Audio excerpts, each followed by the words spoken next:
Yes, everything that happened that night was terrible. And I will tell you that as my friend and as my supervisor, my boss, I've never been as disappointed. That was the worst week of my entire career. But I will tell you that today that I still have not seen those police reports because they were locked by the Racine Police Department. And they did not ask us to do any kind of a review because it would have been wildly inappropriate for us to do that. Those charges were referred to the city attorney's office because they don't work for us or with us. And the city attorney's office made its decisions on charging. They had the option to contact the attorney general, go above our head and ask that a complaint be filed. They did not make that decision, and I was not a part of that decision making. Do I think it's fair? I didn't make the decision. I think that Rich should have suffered the consequence that was appropriate. He paid his fines, he took responsibility. I'm not exactly sure that just any one person who would be convicted in the same situation would lose their entire livelihood over it. Because people come to the criminal justice system under similar circumstances and don't lose their job. But he did make the decision not to run again because he felt as though he had let people down. And I think that's attributable to his own character, his decision making and whether or not to stay in the office. And I'm proud of him and how he reacted to it and how he's come forward since then. He hasn't prosecuted a single case differently as a result of it. He hasn't given anyone more of a break, less of a break. And he's done 20 years of really good things for this county. So as far as the decision making went, and appropriately so, it should not lie with us in the office where we worked with him for many, many years. So do I personally approve of his decision making that night? Of course not. Of course not. I was up all night after I was contacted to let me know that he had been taken into custody. I don't know if I would have made the same decision. I'll say that he did to continue on.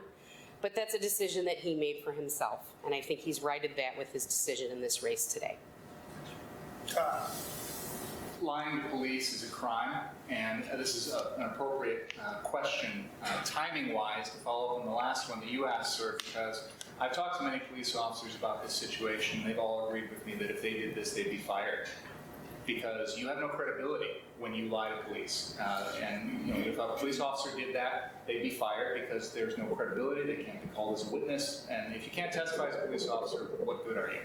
The integrity of the DA's office is similarly important here, and that was tarnished under the current administration by what he did, and it was tarnished by my opponent for dropping the ball in following up on it. If the President of the United States is incapacitated, the Vice President's job is to step in and do that job. Here, our district attorney was incapacitated by his own actions by lying to police. The deputy, Tricia Hanson, should have stepped in and done what countless DAs, elected DAs around the state do on a regular basis, and that is bring in a special prosecutor when your office is not capable of handling the case. We do this in Kenosha, Milwaukee does it, other counties do it around the state. We have situations in which, for whatever reason, somebody in our jurisdiction, it would be inappropriate for our office to prosecute. And it's the DA's job, or in this situation it fell to the deputy DA, to make the decision to bring in a special prosecutor for outside the jurisdiction to handle that case. This was the one chance that my opponent had in the last 4 years as deputy DA to actually act as the elected district attorney. And she dropped the ball. And she admits that. She says, I didn't have anything to do here, I didn't see the reports. There was a crime that occurred within this jurisdiction, and to act like it's somebody else's responsibility is to shirk your responsibility as the deputy DA and as the district attorney.